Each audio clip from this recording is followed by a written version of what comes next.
스루포타임즈 2023년 10월 20일자 파트 1을 진행하도록 하겠습니다. 하단에 나와 있는 내용 참조해 주시면 대단히 감사하겠습니다. 언론은 왜 3분기 실적만을 제목으로 보도하고 있는지,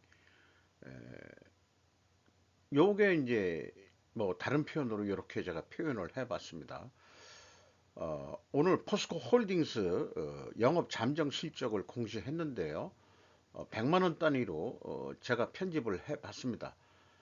매출은 그 58조 5천억을 달성해서 전년보다 10.7% 감소했고, 영업이익은 39.6%가 감소했습니다. 영업이익률 2.6% 하락했습니다. 그런데 이 여기 나와 있는 그 경제 매체들은 3분기 것만 얘기해가지고 3분기는 그 지난해 3분기 대비 33.3% 증가했다. 요거만들을 똑같이 천편일률적으로 제목도 어떻게 이렇게 다 똑같은가 몰라요. 아, 이게 좀 이상하지 않습니까? 그 경제 매체마다 좀 뭐 어떻게 표현력을 달리 할 수도 있는데 천편일률적으로 똑같이 이런 것만 했다는 얘기는 이게 그 언론 플레이 아니고 뭔가 그래서 누적적인 거를 좀 보도를 해야지. 지금 한국 철강산업 하락세라는 거 보여줘야 됩니다. 이 포스코가 이렇게 됐다면은 딴 데도 마찬가지일 거고요. 근데 이제 홀딩스가 되면서 여러 2차 전지 뭐 이런 쪽도 지금 연결에 다 들어가 있을 텐데 그쪽은 좀 안 좋다는 얘기도 좀 있을 수 있는 거 아니겠어요? 이런 생각을 좀 해보게 됩니다. 그래서 사실은 분석을 할 때는 연결은 필요 없습니다. 그 개별적을 봐가지고 포스코 자회사건 자회사거대로 분석을 하고 포스코는 옛날 그 포스코 철강 이쪽을 좀 중심적으로 하고 이렇게 분석을 해야 이게 이 업종에 따라서 이게 뭐가 철강이 한국 철강이 어떻다 하는데 이 포스코 홀딩스 지주회사 하면서 연결로 하는 바람에 다른 데는 홀딩스를 만들더라도 옛날 그 포스코는 그대로 상장을 유지해야 될 텐데 이 또 그거는 또 비상장으로 만들었다 이거죠. 한국을 대표하는 철강 회사가 공시 시스템에서 없어진 거나 마찬가지죠. 일반 그러니까 쉽게 접근이 안 되죠. 별도로 금감원 사이트에 들어가야 볼 수 있다 정도면은 일반 사람들이 쉽게 그 접근하기 어렵게 만들어 놨습니다. 뭔 꿍꿍이 속인지 모르겠어요. 포스코 홀딩스가. 그리고 현대건설이 이제 연결로 또 발표를 했는데 매출이 37.3% 증가했습니다. 그 다음에 영업이익은 28.4% 증가했어요. 영업이익률은 0.2% 하락했습니다만은 건설업도 안 좋다고 그러는데 대부분 국내 건설 부분은 안 좋겠지만은 현대건설은 해외 쪽이 약진을 한 것 같아요. 3분기에 누적적으로 상당히 좋아졌습니다. 그리고 국도화학이라는 데가 있는데 그 에폭시 수지류 및 폴리올 수지를 만드는 회사로 되어 있네요. 매출이 1조 원대를 달성해서 전년보다 19.2% 감소했고 영업이익은 78% 감소했습니다. 영업이익률 5.6% 하락했습니다. 그리고 요 한솔 아이원스는 코스닥인데 매출액이 29.5% 감소했고요. 영업이익 77.9% 감소했고 영업이익률 16.5%나 크게 하락을 했습니다. 한솔 아이원스는 반도체 LCD 관련 부품의 제조로 되어 있습니다. 그리고 세정 및 재생 업무도 사업도 하고 있는 것으로 되어 있습니다. 고용이라고 검사 및 정밀 측정 자동화 시스템 및 장비를 만드는 회사인데 3분기 누적 매출액이 18.9% 감소했고요. 영업이익 55.8% 감소했습니다. 영업이익률 7.3%입니다. 오늘 그 공시된 그 코스피나 코스닥 모든 기업들이 현대건설 빼놓고는 전부 다 그 하락세를 나타내고 있고 이 최근에 그 제 스루프 타임즈의 그 이 소제목으로 세우는 한국 저성장 구조 속에 있다. 라는 것을 상징적으로 다들 실적이 그렇게 나타나고 있습니다.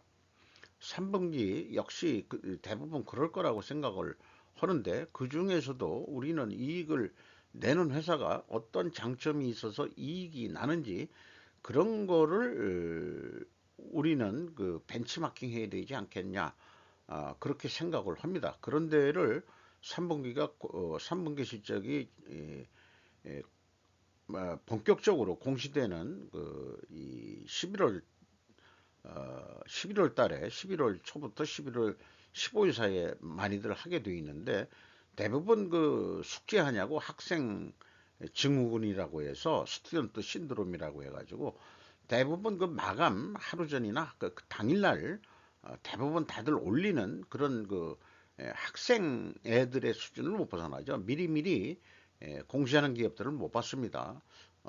그것을 뭐 현실적으로 저는 학생 증후군, 스튜던트 신드롬이라고, 겨울방학 내내 놀다가 개학 전날 밤을 새서 숙제하는 그런, 우리 학교 다닐 때 그런 경험이 생각나게 하는데, 성인이 돼서라도 기업들도 그런 학교 다닐 때 학생 수준을 못 벗어나는 것 같아요. 이런 것들이 이제 제가 얘기하는 준 아재 개그, 나름대로 유머라고 저는 생각하는데, 에, 뭐 웃기지 않는 얼굴로 정색을 하고 이렇게 표현하는 게 스탠드업 코믹이라고 그러죠. 그렇게 또 사이드로 약간 빠졌습니다만은, 제 얘기가 좀 재밌게 들렸음에서 하는 또 얘기기도 합니다. 이 딱딱한 이 숫자, 이런 스르프 타임즈의 뉴스를 나름대로 좀 재미있게 좀 전달해 줄 수 없겠는지, 그런 생각에 속마음이 그런 게 있죠. 네. 연봉 두 배 줄게. 인력 브렉펄된 인스파이어 리조트. 최유정 기자가 조선비즈에서 보도한 내용입니다. 3,500명이나 채용에 나선 인스파이어 리조트인데, 처우 개선 바탕으로 공격적 인재 채용을 한다.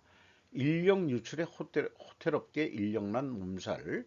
전문가 호텔업계 인력 소모품처럼 여겼던 과거의 행태를 반성해야 라고 얘기를 하고 있습니다. 인천 영종도 인천국제공항 근처에 생기는 동부가 최대 규모인 인스파이어 리조트가 인천 영종도에서 개장을 앞두고 대규모 인력 채용에 나섰다. 인스파이어 리조트는 카지노, 호텔, 수영장, 쇼핑몰, 대형 회의장, 문화공간 등 다양한 시설을 갖춘 복합 리조트다. 영종도에는 지난 2017년에 문을 연 파라다이스 시티에 이어 두 번째로 외국인 전용 카지노 시설이 들어서게 된다. 내국인 전용은 없군요. 내국인 전용은 없군요. 이게 저감도인데 상당히 풍광이 좋은 쪽에 이 리조트를 만든 것 같습니다. 미국 동부 지역 최대 복합 리조트 그룹인 모이건사가 100% 투자한 회사고, 시행사는 인티그레이티드 리조트가 추진하는 사업이라고 소개를 하고 있습니다. 그래서 여기 그 첫 번째 문을 연 데가 파라다이스라고 그래서 파라다이스를 검색을 해봤는데, 파라다이스의 위치는 이 여객 터미널 그 앞쪽에 있는 것으로 되어 있습니다. 그리고 이게 이 제목을 보면은 1번 VIP의 힘, 파라다이스 세가미스 7,250억 차입금이 있는데 5천억으로 줄였다. 돈을 벌어서. 기수정 문화부 부장 아주경제에서 2003년 8월 1일자 보도한 내용이에요. 카지노 업장 4곳 상반기 매출액 3,524억 원 추정한다. 이렇게 되어 있습니다. 카지노에 많이들 가는 모양이죠. 일본 관광객들을 많이 끌어들인 것으로 그렇게 되는데, 이 파라다이스 세가미스 세가 3위 자체가 일본 자본도 들어와 있는 거 아닌가 이렇게 생각하는데, 도대체 그 최대 주주가 누군지는 솔직히 잘 모르겠어요. 검색이 잘 안 되더라고요.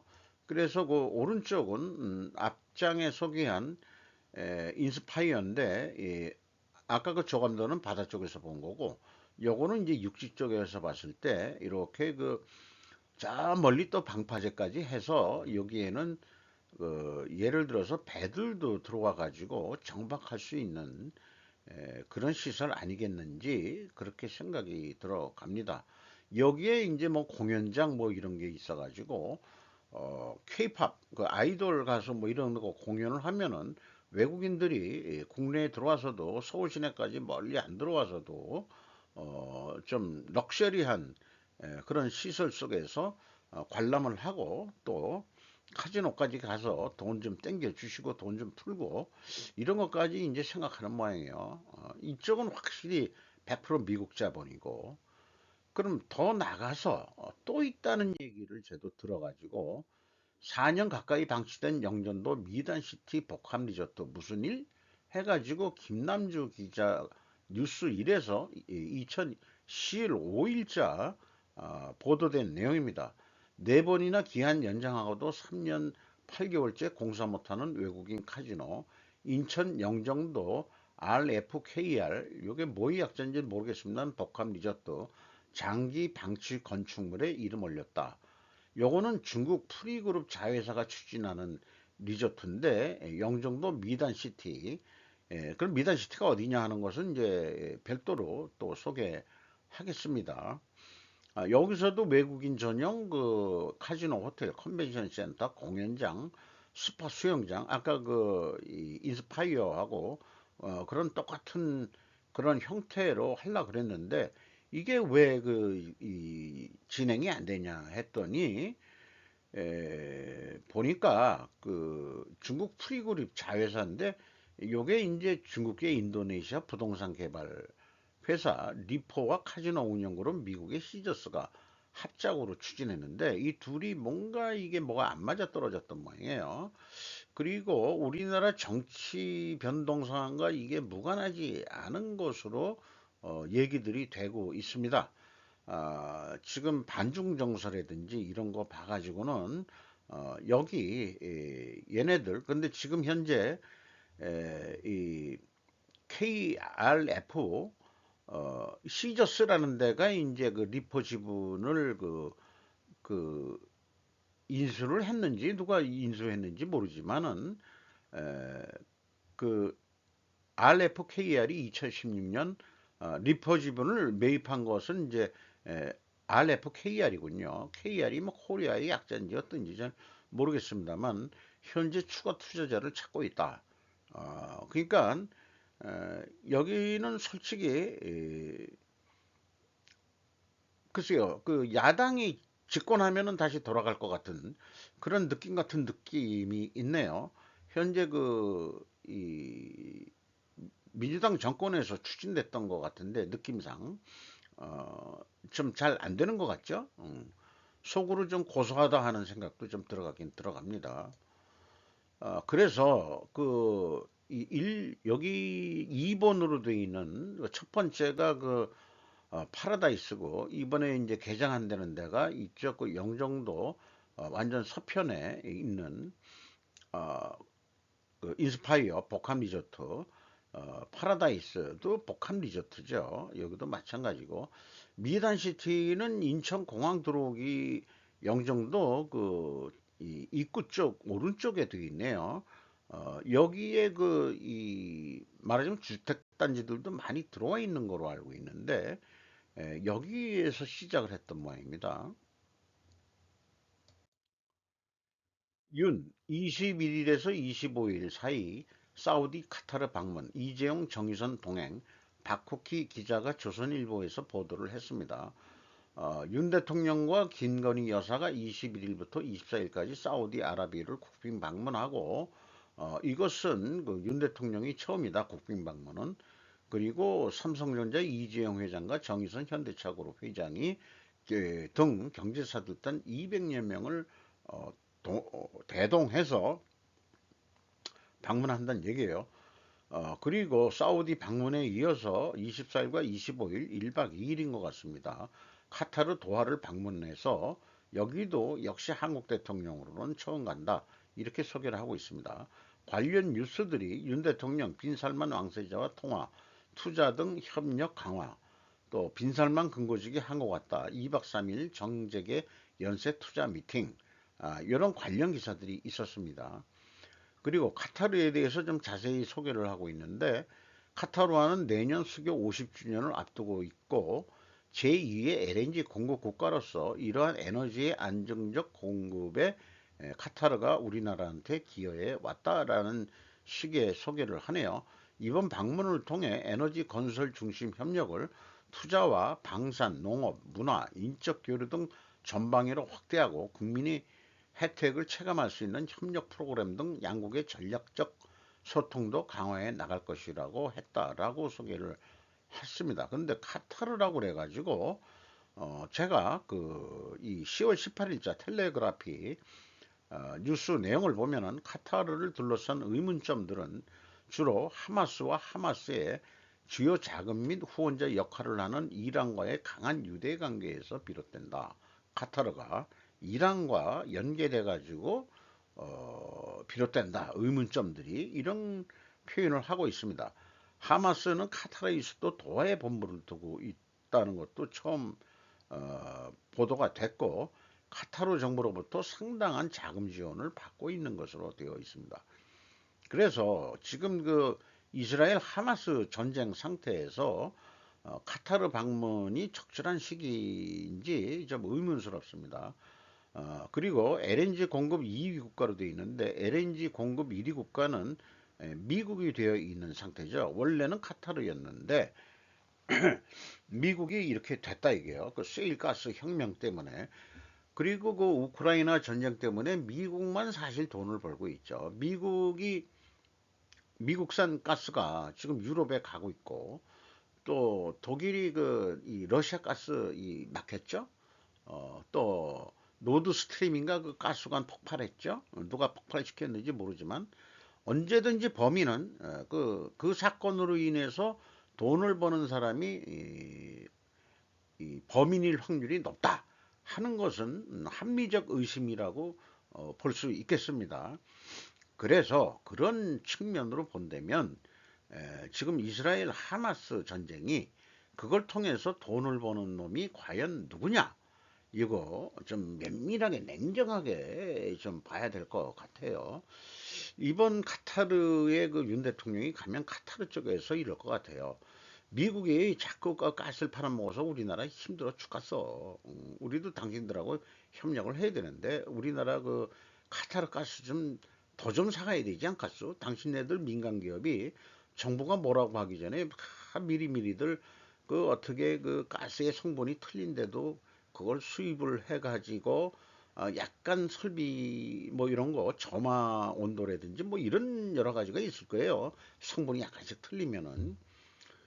그렇게 생각이 드는데 그런 거 다 개조해 가면서 미국 거를 그렇게 너무 사가지고 되겠습니까? 우리가 언제부터 우리 50년 전에 수교를 했는데 그래가지고 이제까지 우리는 당신네들한테 안정적으로 그 가스를 공급했는데 지금에 와서 당신들 우리가 가스 안 줬으면 지금도 서울 시내 그 연탄 보일러 썼을 거 아니요. 우리가 LNG 가스를 팔았기 때문에 당신네들이 도시가스 다 해가지고 문명화된 도시를 만들어 줬는데 기여를 했는데 지금에 와서 우리를 배신하면 되시겠습니까? 안 되시겠습니까? 라고 카타르가 얘기할 것 같다 이 말이에요. 제 상상 소설이. 그러면 카타르 것도 LNG 수입하면서 또 경제 협력 뭐 이렇게 하는데 그런데 그렇게 돈 카타르가 하마스에 돈을 댄다. 이거 골치 아픈 얘기 아니냐 이거예요. 이번 그리고 또 이스라엘 전쟁에서 실질적으로 득을 보는 나라가 어디냐? 내 생각에는 미국일 것 같아요. 왜냐하면은 이스라엘에서도 유전이 발견됐는데 가스전이라 말이죠. 그럼 거기에 미국 자본 분명히 그 들어가 있습니다. 이름 들어보기는 세르본인가 이런 데인데 가자지구를 완전히 이스라엘이 먹으면은 그 가자지구 앞에 이스라엘하고 경계선인 그 유전 이런 거를 이스라엘이 다 먹을 수 있는 거 아니냐. 그러니까 이스라엘 지원한다고 그러지.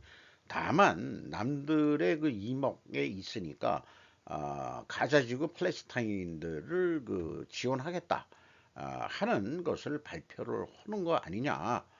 이렇게 보면은 냉정하게 과연 그러면 전쟁을 누가 일으켰냐? 요거 요거 참 어려운 문제입니다. 이거 전문가가 뭔가 이 정보 그 이런 거하고 관련 우리가 숨겨진 사실들이 있을 것 같은 그런 느낌 같은 느낌이 있습니다. 러시아 외무장관 어, 폴인 메스트라고 돼 있을까요? 언어가 북한 도착. 세르게이 라브로프 러시아 외무장관은 실질적인 결과들을 위한 기회가 될 것이라고 말했다. 양국 정상들이 회담한 것들에 대해서 구체적인 실질적인 결과들을 위한 협의를 하러 왔다. 이렇게 이제 얘기를 하고 그리고 그 북한에 대해서 전적으로 지지한다. 이렇게 얘기를 하고 그리고 이 북한이 진정한 독립국가다. 미국과 서방의 어떤 압력에도 굴하지 않는 대단한 국가다. 근데 요거는 좀 맞는 얘기 같기는 해요. 참 대단하게 잘 견디고 있죠.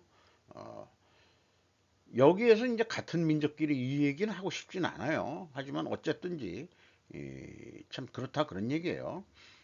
그리고 이제 러시아 외무부가 웹사이트에 공개한 연설 녹취록에는 북한이 우크라이나에서의 특별 군사작전을 지원한 것에 대해 감사를 또 표하는 이것도 있습니다. 이 특별 군사작전이라는 게 우크라이나 침공 전쟁을 일으킨 걸 얘기하는 거죠. 그래서 이 선이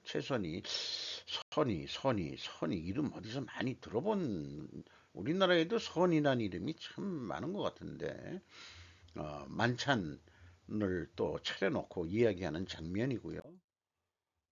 또 최선희 외무상을 만난 거 이후로 바로 또 김정은 위원장과 만나가지고 어, 여기에서 표현한 것은 미국은 핵까지 포함해 이곳에 전략적 인프라를 옮기는 데 힘쓰고 있기 때문에 우리와 우리의 북한 친구들이 크게 우려하고 있다고 말했다는 거예요. 라바로프가.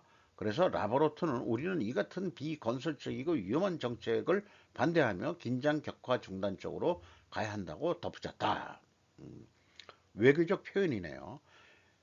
그런데 그게 이 원인과 결과를 얘네들 도취시킨 얘기 아니에요. 원인은 지들이 먼저 해놓고 원인을 미국과 한국으로 돌리고 있다 이 말이에요.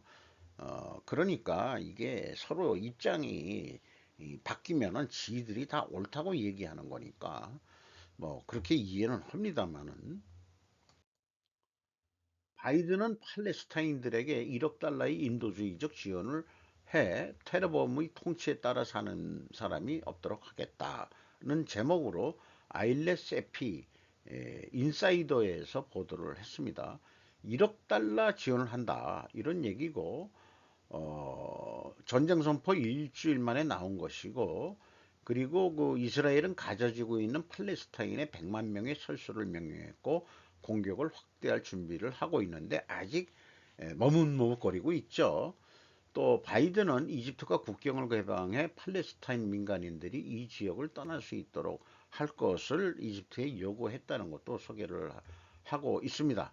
이런 상황에 홍해에 있는 미 해군 구축함 이스라엘로 향할 가능성이 있는 순항 미사일 격추 펜타곤에서 보도를 한 모양입니다. 루이스 마르티네스 ABC 뉴스에서 보도를 했는데 홍해 북부에 있는 미 해군 유도탄 구축함 USS 카니오는 목요일 이란의 지원을 받은 후티가 예멘에서 발사한 미사일과 무인기 여러 대를 격추했다는데 국방부는 이 미사일이 이스라엘을 목표물을 향할 가능성이 있었던 걸 사전에 예방한 거다.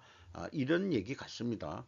중동에서 미 해군 함정이 함정을 직접 겨냥하지 않은 미사일과 무인기를 투입한 것은 최근 기억으로는 처음이다.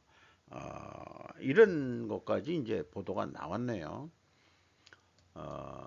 요것이 이제 여기에서 예멘 쪽 중국에서 뭐 날라온 뭐를 갖다가 맞췄다는 얘기 같습니다. 이 바다에 있는 이 군함에서 이게 홍해죠. 네. 그 홍해라는 데가 이제 그 바다가 갈라지는 기적을 일으켰던 그런 거 아니겠느냐. 거기가 어딘지는 잘 모르겠습니다만은 요 밑으로 했나? 밑으로 요 가까운 데로 이렇게 넘어갔나? 어떻게 됐나 모르겠습니다만은 어쨌든 그 구약을 보면은 40여 년 동안 이 시나이 반도를 그 떠돌게 하다가 1세대가 죽는 시점에 지금 이스라엘 땅을 다시 400년 만에 척후병까지 보내서 거기에 그걸 뭐 여리고성인가 뭐 그때 그렇게 부른 모양인데 척후병을 보내가지고 나중에 그 공격을 해서 다시 옛날에 자기네들이 그 가나안 땅을 찾았다. 음, 그런 게 있죠. 근데 전번에도 얘기했지만은 이스라엘은 이집트에서 400년 떠난 적이 있고 그 다음에 이제 페르시아 제국인가 바빌론이죠.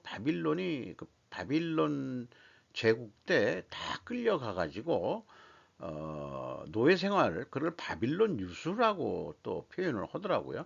거기에서도 그 기억이 안 납니다. 꽤 오랜 세월 노예 생활을 하다가 뭐좀그 특혜라기보다도 됐어. 니들 여기 있으면 괜히 골치 아파해가지고 다시 옛날 땅으로 돌아가 해서 고향을 밟는 구약을 읽어보면은 그게 그 역사거든요. 이스라엘 역사. 그래서 지금 봐서는 그리고서 2000년 동안 떠나 있다가 나라가 없어져가지고 2000년 만에 와가지고 내 땅이니까 내놔라 하면은 지금 그게 인정이 될까요? 이 한반도를 예를 들어서 한국민이 떠나가지고 2000년 그럼 누가 들어와서 사는지 모르지만 그때 힘으로 들어와가지고 한반도를 야 우리 조상들이 살던 데니까 다시 내 땅 내놔 해가지고 들어갔다 그러면은 그 한반도가 전쟁터가 되겠지. 기존에 있는 데하고 똑같은 입장인 것 같습니다. 참 어려운 문제네요. 어려운 문제예요. 그래서 그런지 이집트 시시 대통령이 가자인 양도 거부, 바이든과 원조는 논의한다.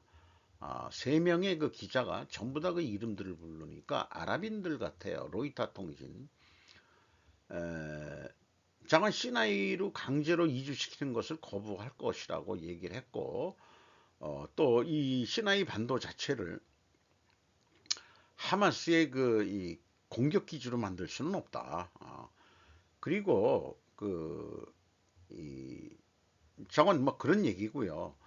그래서 그렇기 때문에 원조가 지속 가능한 방식으로 제공돼야 한다는 동의를 했는데 그래서 우리도 구조 물자를 많이 지금 쌓여가고 있는데 사실은 이스라엘이 지상군 공격 전에 이집트 쪽의 도로를 파괴했기 때문에 거기 갈 수가 없다. 그래가지고 지금 이집트 쪽에서는 그 인도적인 물자 지원 우리는 오케이다. 이렇게 얘기는 하고 있는 거죠. 그러나 자, 저기 이스라엘이 가자 팔레스타인들한테 북부 가자 지구를 비워라. 아, 그 다음에 이제 공격 들어간다 이렇게 얘기했는데 그 사람들이 남쪽으로 가면은 또 남쪽도 불안해서 어디로 움직이겠냐. 참 그렇습니다.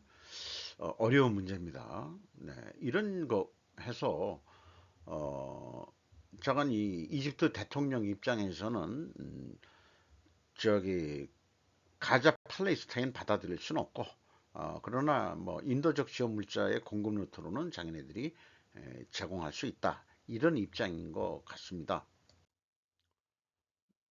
중국 얘기로 좀 넘어와야 되겠네요. 일본 쪽에서는 중국을 그 테마로 한 뉴스들이 꾸준히 나오고 있어요. 우리나라는 거의 못 보고 있는데 현재 그 중국의 상황을 객관적으로 인식하기 위한 그런 정보들은 일반 우리 한국 국민들한테도 필요할 거라고 생각합니다. 눈부신 성장을 이루던 중국 경제가 침체된 원인은 어디에 있는지 리차드 가츠 동행경제 특약 기자의 보도 내용인데요. 시진핑은 성장을 정치 이유로 흐리고 말았다. 기적적인 성장을 이룬 중국 경제의 묘비에는 시진핑의 요절이라고 새겨질 것이다. 드라마틱하게 표현을 했습니다. 부동산이나 그 자동차 경제 뭐 이런 것으로 그 중국 경제가 크게 발전했는데 소비로의 전환이 안 된 게 문제다. 이렇게 이제 언급을 좀 한 게 있고요. 부동산 지금 거품 붕괴는 뭐 수없이 지금 보도가 되고 있기 때문에 우리나라는 보도를 안 하지만은 일본이나 이제 뭐 외국 보도는 중국에 대한 어떤 객관적인 보도들을 계속 쏟아내고 있습니다. 그런데 문제는 또 이 중국 국유기업이 일자리 창출의 그 12% 하고 또 기업 투자의 불과 3분의 1만 차지하는데 불과했다. 그럼에도 불구하고 그 공산당 그 인민중앙은행의 그 대출은 국유기업한테 대출하는 게 83%고 17%는 민간기업 대출이다. 그러니까 이 시진핑 엉아는 완전히 이제 이 국영기업, 국유기업 쪽으로 경제를 돌리려는 것 같아요. 그 이유는 그 공동 부유를 실현하기 위해서 이런 얘기들이 많이 나왔죠. 그래서 이제 생각되는 게 공동 부유는 사실상 공동 빈곤으로 만드는 거다. 그러나 다 같이 똑같이 못 산다 그러면은 불평불만은 없을 거다. 이런 얘기 아니겠느냐.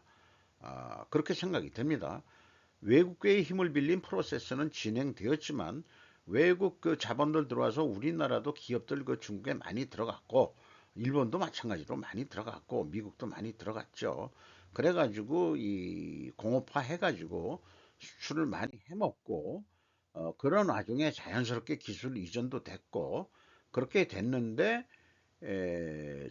시진핑이 중국을 고립시키는 것은 아니지만 외국의 기술과 기업 의존도를 낮추려고 지금 하고 있는 것 같다.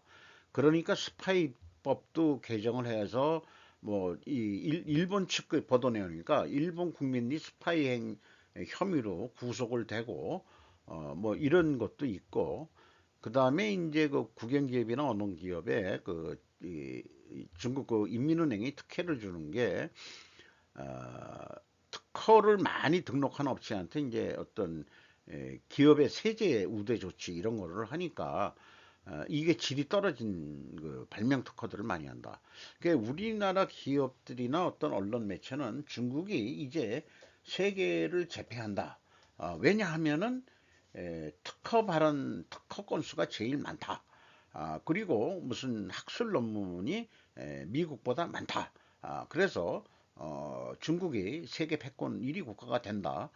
이런 쪽으로 그 데이터들을 인용해서 친중 세력들이겠죠. 그 언론도 이런 것들만 얘기했던 거로 아는데 속빈 강정 같은 얘기다. 지금 일본 쪽에서는 그렇게 보고 있는 거죠. 그렇고 또 뭐 일본에서는 노벨상 사람들이 많이 나오는데 중국 별로 안 나오죠. 우리나라는 전혀 없고 우리나라는 뭐 그런 특허보다도 그걸 실용화하는 기술이 참 좋죠. 우리나라는 그 실용신안 같은 거는 특허에 안 들어가나 모르겠어요.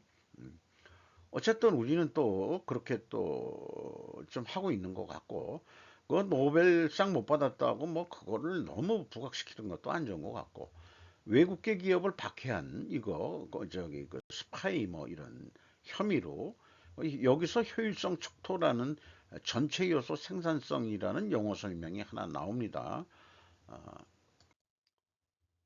그리고 로이타가 인용한 이코노미스트에 따르면 중국의 고난은 일본한테 연간 성장률 1, 2%를 낮추는 그런 영향을 줄 것이다. 이렇게 이제 그 했다는 얘기고, 어, 그 많은 기업들이 그 지금 중국에서 그 투자들을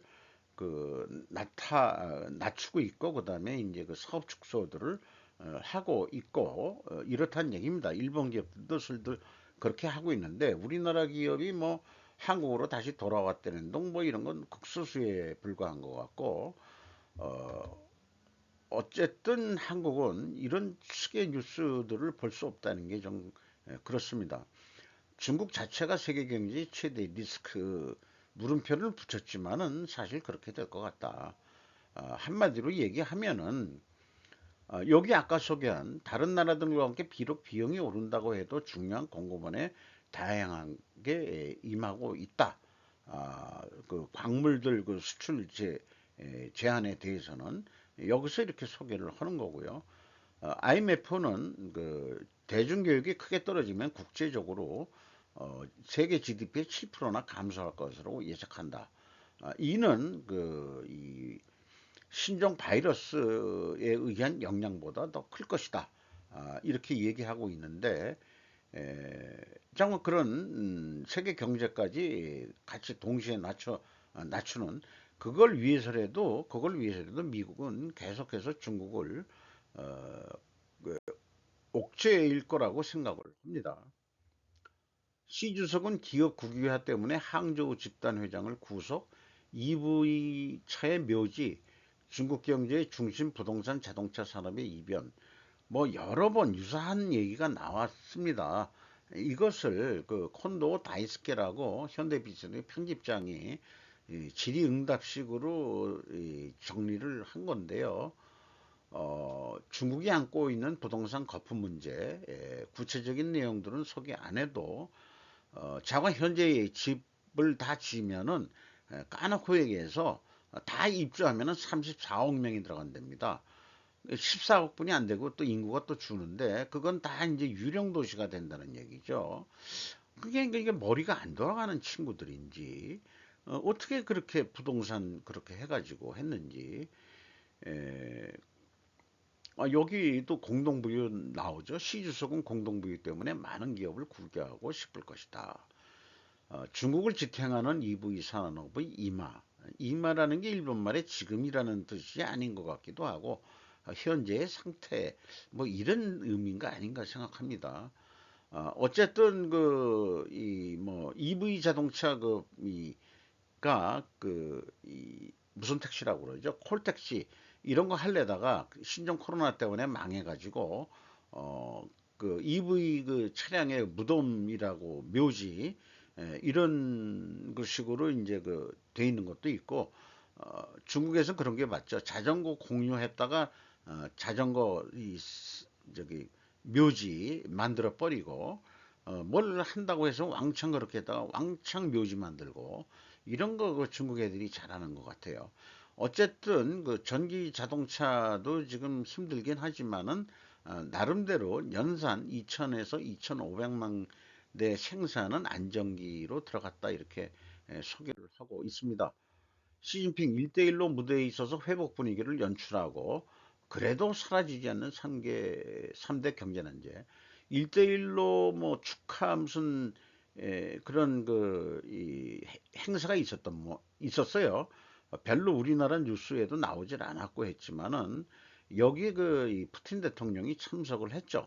그리고 140국의 1,400명 이상이 참가하는 일대 행사이다 이렇게 소개를 했는데 미국 뉴스 쪽 같은 데도 별로 취급을 안 했고 우리나라도 취급을 안 했습니다. 일본이 이걸 또 소개를 하고 있네요. 자동차에 대해서는 전기자동차, 플러그인 하이브리드차의 호조와 수출 증가로 9월에는 월간 판매량이 사상 최고의 261만 대로 확대했다. 이렇게 보도도 있습니다만은 이게 100% 수출은 아닌 거고 국내 소비 플러스 그다음에 이제 외국 수출 포함인데 유럽은 유럽은 중국의 그 전기 자동차에 대해서 덤핑 관세를 지금 검토하고 있다 하는 얘기가 별도 뉴스가 있었죠. 그래서 그 일본 뉴스에 나온 화면을 보면은 시 주석 1대1로 구상의 성과를 강조하고 신흥 도상국의 영향력을 과시했다. 이런 얘기입니다. 그리고 이제 참고적으로 부동산 위기 EV 차의 묘장이라고 되어 있네요. 시 주석의 이 난제 이게 이제 세 가지 1, 2, 3 이런 것을 니시무라 고타라는 사람이 동양경제 쪽에서 보도를 했습니다. 이상 마치도록 하겠습니다.